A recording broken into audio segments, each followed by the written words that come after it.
I just came back from an 11-day trip from the Dolomites and it was absolutely fantastic. I'm going to be going over what my itinerary was, how much I spent, what I packed, what places you should visit, and what the best way to travel around the Dolomites is. I'm also going to be giving you a shortened version of my itinerary just in case 11 days is too long. And at the end, I'll also be giving you some must-know travel tips before you actually travel to the Dolomites. And so these are some tips that I wish I had known before I actually went there. So this is going to be your ultimate Dolomites travel guide. So let's go ahead and get started. Okay, so our trip to the Dolomites was actually from mid to late October with my wife, okay? They say that the peak months to go to the Dolomites is between June, July, and August. Alternatively, maybe you want to go in September. Now, the reason why we actually chose to go during the fall time is just because we wanted cooler weather and less crowds. So when we went as far as mid to late October goes, it was sometimes raining, but the clouds, there was a lot of times it was cloudy, but I'd say out of the 11 days and all the places that we actually visited, there was only like one time where the clouds were actually an issue. I think October is an absolute great time to go, but keep in mind weather is unpredictable. We never really faced any crazy weather during the time that we were there. We actually had a few sunny days or clear skies as well, and it was actually really beautiful. More so, there really wasn't a lot of people in any of the places that we actually went to around the Dolomites. Would I go again from mid to late October? I probably would. And even so, when we were leaving, we were looking at like the first upcoming weeks of November, and it was like sunshine for the next 10 days or so.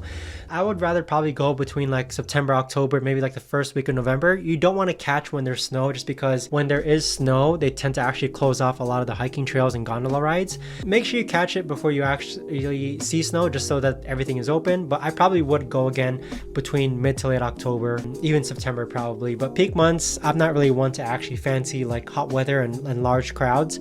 So peak months being June, July, and August, I probably would avoid those, even though the weather is technically nicer during those months. Nicer meaning like the weather, or it is actually sunnier during these times. Now, if we actually go ahead and move on to my itinerary, our itinerary with my wife was an 11-day itinerary. Between October 18, 19, 20, we went to Venice, and then 20, 21, 22, and 23, we are at Val Gardena and Orsay. From 23 to 26, we're at Cortina d'Ampezzo, and then 26 to 28, we're at Lago de Braies, and then 28, 29, we went back to Venice, and we wanted to make sure that we were back in Venice before our actual flight, just because we had an early AM flight. Our 11-day itinerary was centered around Lago de Braies, just because we had a photo shoot to actually do in Lago de Braies. But even so, this is like a 7-day itinerary if you want to cut out some time. Now, with the 7-day itinerary, I do believe that you can only spend one day in Venice, right? Venice was absolutely great. Venice is a really nice, wonderful city to explore. I can honestly spend the entire day exploring there, but I could, if you want, it's not going to be like a really tight squeeze, but 18 and 19 would probably be good enough for a Venice kind of look around, just to explore Venice, just because you're going to be flying into Venice anyways. I do want to mention that for all these itineraries, I did fly into Venice, but I'll be going over shortly how to actually get to Lago, or how to actually get to the Dolomites. 18 to 21 would be Val Gardena to Orsay. 21 to 23 would be Cortina d'Ampezzo, and then 23 to 24 would be Lago de Braies, and then 24 to 25, like the 11-day itinerary, would be to make sure that you're back in Venice. Now, I do have also a 5-day itinerary just to skip Lago de Braies, just because Lago de Braies, there's not really a lot of things to see there aside from just Lago de Braies. Obviously, the food is really good there, and it's a bit more cheaper than Val Gardena or Cortina d'Ampezzo. But with a 5-day itinerary, you can skip Lago de Braies. I don't think you need to go there, although it's really, really beautiful. But 18 and 19 can be Venice, 19 to 21 can be Val Gardena or Orsay, 21 to 23 Cortina d'Ampezzo, and 23 to 24 could be Venice. Now, with Lago de Braies, okay, the 7-day itinerary, I would actually still stay there just because the place that we stayed at was extremely nice. The views are absolutely immaculate. The place we stayed at, I'll be going over shortly in the video, it just made it worth to actually just go there because of the stay that we were at in Lago de Braies. So just to recap, there is an 11-day itinerary, which is what we actually did. We flew into Venice, stayed in one hotel at Val Gardena Orsay, stayed in one hotel at Cortina, stayed at one hotel in Lago de Braies. And again, because our trip was centered around making sure that we stayed at at Lago de Braies just because we had a photo shoot there. We did spend 2 nights there, which if you don't have a photo shoot or anything to do in Lago de Braies, honestly, you could just stop by there, then come back to Cortina if you wanted. Now with the 7-day itinerary, again, this is assuming that you stay at the same place that we stayed at Lago de Braies, just because it was extremely nice. The views were so nice from our hotel in Lago de Braies, and it was just such a unique stay compared to anywhere else we've stayed before. But with the 5-day itinerary, if you do want to skip Lago de Braies, I mean, this is what I would recommend. 18 to 19, Venice. 19 to 21, Val Gardena or Ortisai. 21 to 23, Cortina d'Ampezzo. And then 23 to 24 would be back in Venice to make your flight. Now, moving on to the budget or how much I spent. Okay, this trip wasn't meant to be like a budgeted trip. I wasn't trying to like be frugal throughout this trip just because it was our honeymoon actually. But this is pretty much how much we spent as far as accommodations and food goes. So for food, we each spent about $50 a day. So I'd say for the entire trip was around $600. The good thing with the accommodations, okay, so the accommodations that you see here, we spent around $458 in Venice. Sorry, let me move it over. $597 in Santa Cristina Hotel, $653 in Cortina Hotel, $479 in our Lago de Braies stay, 2 nights, and then Venice last night was just a $99 stay. Now with the accommodations, a lot of these hotels do provide buffet breakfasts in the beginning. So I would recommend that you eat a lot in the morning and then probably bring like a Ziploc bag to kind of like take some pastries for lunch or like snacks during your hikes. But moving on from that, from extras as far as like other costs, gondola rides meaning like the gondolas that take you up to the hiking trails, those range anywhere from like $30 to $60 per gondola ride. From flights, our flight was about $1,000 round trip, and then car rental was about $40 per day or $362 total. So my suggested budget based on food, accommodations, and any extras is anywhere between $2,500 to $4,000. So with that, obviously you can have this trip to be a lot cheaper, right? Our hotel stays were pretty pricey, and our car rental was okay, and our food was pretty pricey. You can find cheaper round trips possibly if you look daily. We just looked once on our chase.com portal and then we booked the flight, but even so, I know for a fact that you can probably get this trip to be less than $2,500. But suggested budget, you know, if you want to stay at the same places that we stayed, I'd say $2,500 to $4,000 would be the entirety, okay? Your flight, trip. I forgot to include $100 is how much we spent on gas roughly, but entire flight, trip, car rental, food, accommodations, and any extras would be this suggested amount. Now, as far as transportation, I've already mentioned that we did fly into Venice and then we left from Venice. We did rent a car. Rent a car or driving in Italy, in my opinion, is extremely safe. I would just say that make sure you also get your international driver's permit. That is required, and they do ask for it when you rent your car. But by renting a car, you basically just have more freedom to actually travel to different places and move around with different restaurants, try out different foods. I was really glad we got our car just because during the transfers between our hotel stays, our luggage could actually just stay in the car itself. And even so, driving was just absolutely beautiful. We can just stop by the side of the road, take videos, take pictures, and we don't have to follow like the schedule that comes from like riding a tour bus, for example. Now, with renting a car, you do want to make sure that you have travel insurance. And with that, I have Chase travel insurance and I highly recommend it. It's absolutely phenomenal. I'll leave a link down below where you can actually sign up for a Chase card and get 100,000 free bonus points if you use my link to sign up. But every time I travel, I always have Chase travel insurance insuring my car rental just to make sure that in case anything ever happens. And like I mentioned, driving in the Dolomites, if you're worried about driving in the Dolomites, you do drive on the driver's seat is on the left hand side. It's the same rules of the road. I would say Google what signs mean in Italy, just because there's some signs which may be unfamiliar with you, such as a no waiting sign. I see that sign a lot in Italy. I'll show it up in the screen. But make sure you're familiar with the signs, and even so, there is like some tight spots, but it's not like overly tight. Just make sure you go slowly and drive safe.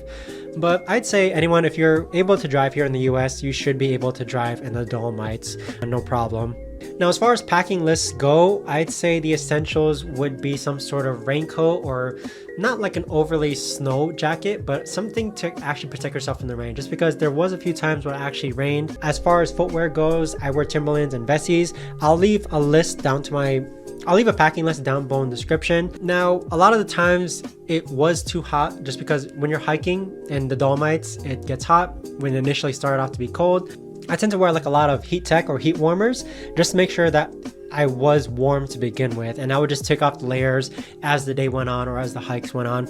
But I'll leave a packing list down below. But as far as the essentials goes, definitely a hiking backpack of some sort, some windbreaker. It wasn't really windy, but I'd say like rather a raincoat that's a bit breathable, just because you are going to be shielding yourself from the rain if it does rain, but then also you want to shield yourself from the sun but not have it so warm, if that makes sense. Now, as far as where we actually stayed, I'll leave links to all these hotels that we stayed at down below in the description. From 18 to 20, we stayed at Hotel Plaza in Venice. Okay, buffet was included. What I really liked about Hotel Plaza was that it was right in front of the bus stop that takes you to Venice. To get to Venice, we did take a bus. It's about $1.50 per one way. And then the bus after, our night out in Venice would just drop us off literally right in front of our hotel. Hotel Plaza was absolutely phenomenal as far as like the location wise goes.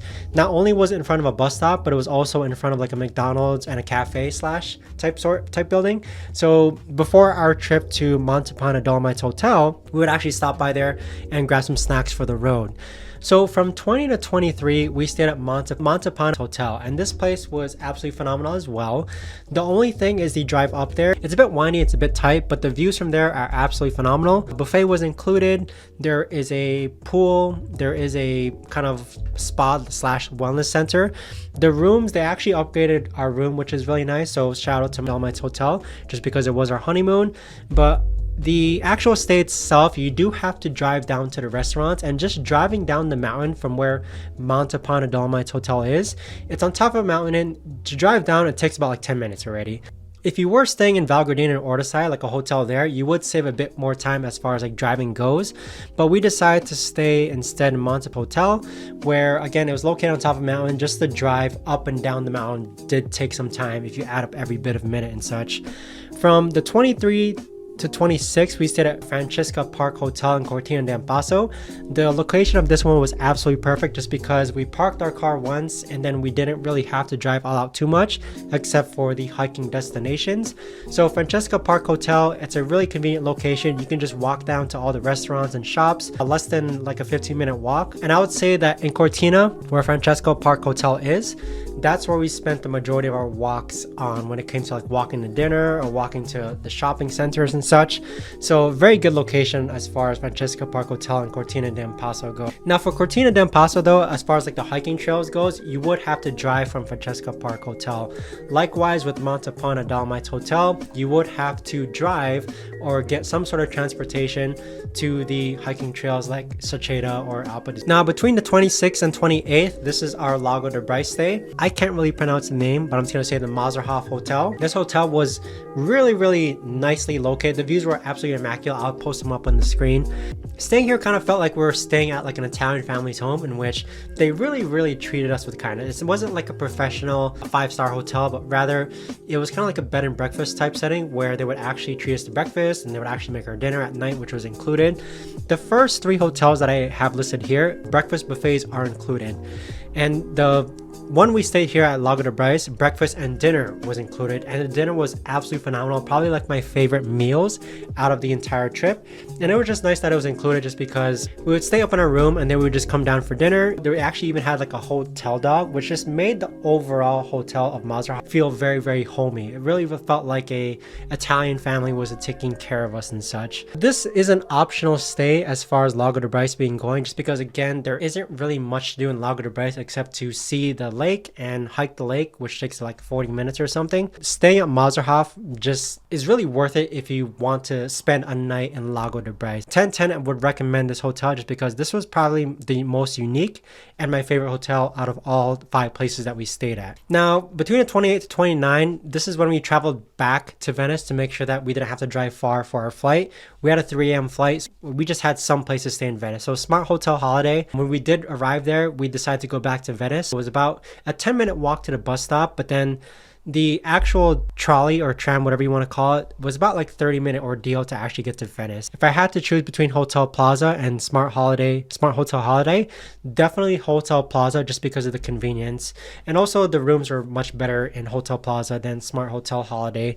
Smart Hotel Holiday was just like a budget stay for us, just because we needed some place to stay when we actually have our 3 a.m. flight in the morning. Now, as far as places visited and difficulty, I'll start from the top to bottom as far as which ones we visited first and then towards which ones we visited last. So Venice is the first one though. And you know, if you're going to fly into Venice, you might as well see Venice. I really think that you can spend like just one day in Venice. You don't have to spend the entire day. We're not really fans of like museums and the other tours that they had in Venice. We'd rather much in Venice. It's either like you choose, if you had to choose between one or the other, it's either you choose exploring the city of Venice or you do one of the tours. And we decided to opt in for actually exploring the city of Venice, just so we can actually try different restaurants, see different foods, see different shops. And the views were still really nice in Venice overall. Now with Seceda, it's a loop trail. Seceda and Alpe di Suisse, these are located in Orsay and Val Gardena. You do have to take a gondola up just to save time, and that's around like $30 to $60. But these loop trails that you see here, Seceda and Alpe di Suisse, they're very easy. I would say it's just a nice walk in the park, but maybe like an hour loop for each.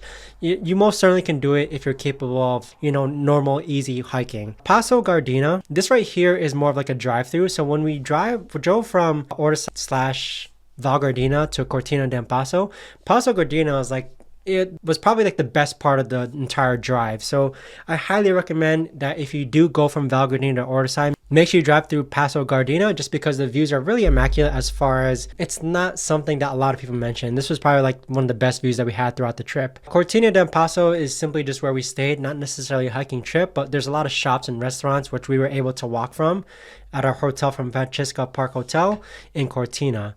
Tre Cime was what we actually drove to for the hiking when it came to leaving Francesca Park Hotel. So in Cortina, Tre Cime de Levardo is probably the most famous mountain hike in the Dolomites in my opinion. But Tre Cime, it's about a $30 national park entry, and again there is a loop that you can do, very easy to do.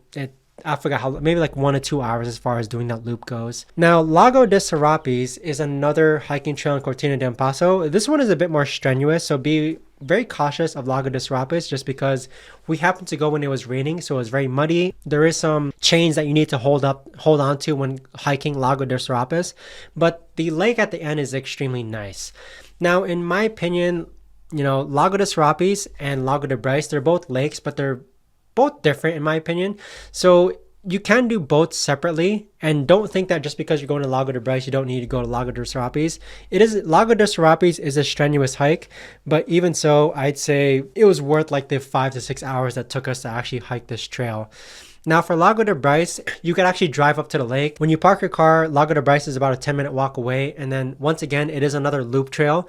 So Seceda, Lago de Braies, they're all loop trails, meaning that you can start from one end, walk around, and you'll end up where you began in one big loop. And what I like about the loop trails is that the views begin right from the get-go. It's not like, let's say, Lago de Serapis, where it's a back and forth hiking trail.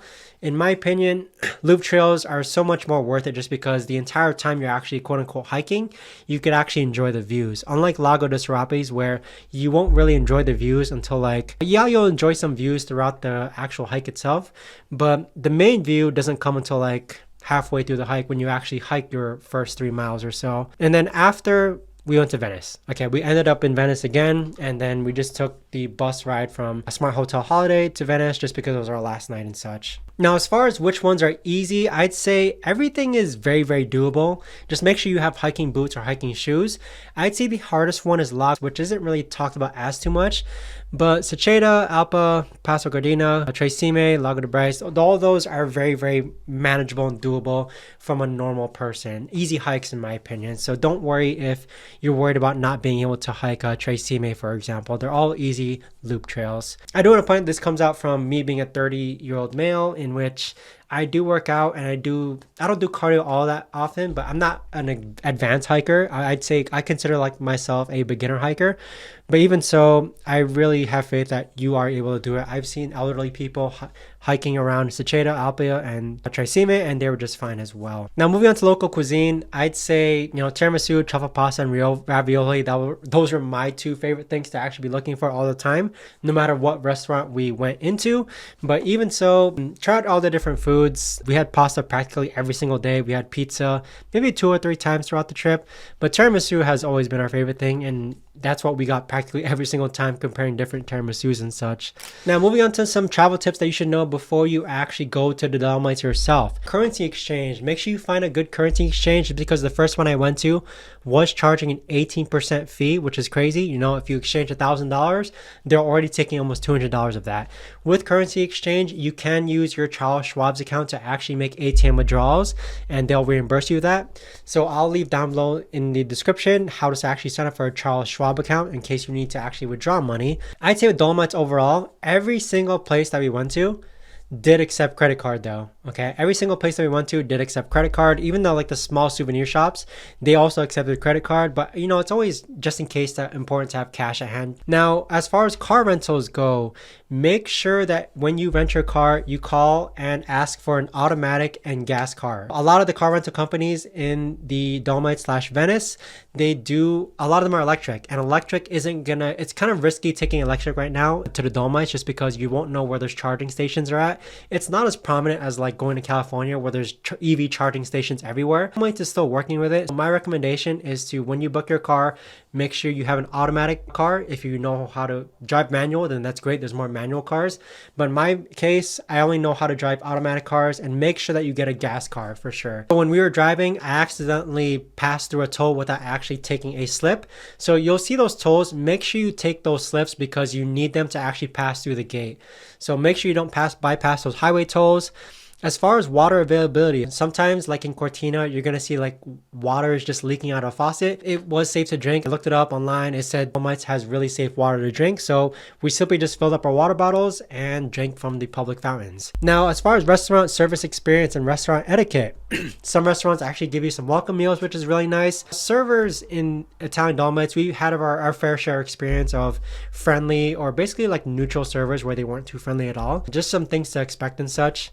And as far as packing tips, wish I bought a Ziploc bag just because a lot of the places we hit at as far as the hotels goes do include free breakfast buffet. And it would be nice packing croissants for like the hikes and such that we go to. Definitely pack some medicine as well, just in case you get sick. After our 5 to 6 hour hike in the Lago de Serapis, I did feel a little sick. We had to stop by the pharmacy there just to pick up some cough medicine. And then also have a tripod. So a tripod to actually take pictures just in case, you know, if you're only traveling with your wife or spouse or just in a pair, you do need someone to take the photos for you. And when you go in October or September, there might be some times in which there's no other tourists around you who can take your pictures for you. So definitely bring a tripod. Now I just want to pull up on the map really quickly how long our drives took from each destination and location. So we started from Venice, and then from Venice we drove all the way to Montepana Dolomites Hotel, which is the Val Gardena and Ortisai location, and that one took about 3.5 hours as far as driving goes. After Montepana Dolomites Hotel, we drove to Cortina, and that took about 1 hour and 47 minutes. So from Dolomites Hotel to Francesca Park Hotel, which is Cortina, that took about 1 hour and 47 minutes. And then from Cortina to our hotel in Lago de Braies, that took about 1 hour. And then from Lago de Braies, we drove all the way back to Venice, which took about 3 hours. So when you go from Lago de Braies all the way back down to Venice, you are going to pass back through Cortina in case you want to stop by there again.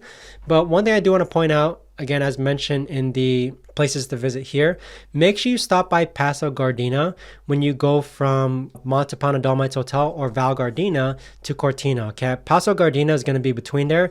The views were extremely nice. I highly recommend driving through that route just so you could actually experience the views and such. So that entirely is our trip to the Dolomites in Italy. I hope you found this video helpful. If you guys have any comments, questions, or concerns, do leave them down below. All the links to our hotel stays, all the links to my packing gear, hotel insurances that I've used are going to be also down below in the description. So thanks so much for watching, everyone, and I'll see you guys all in the next video. Take care.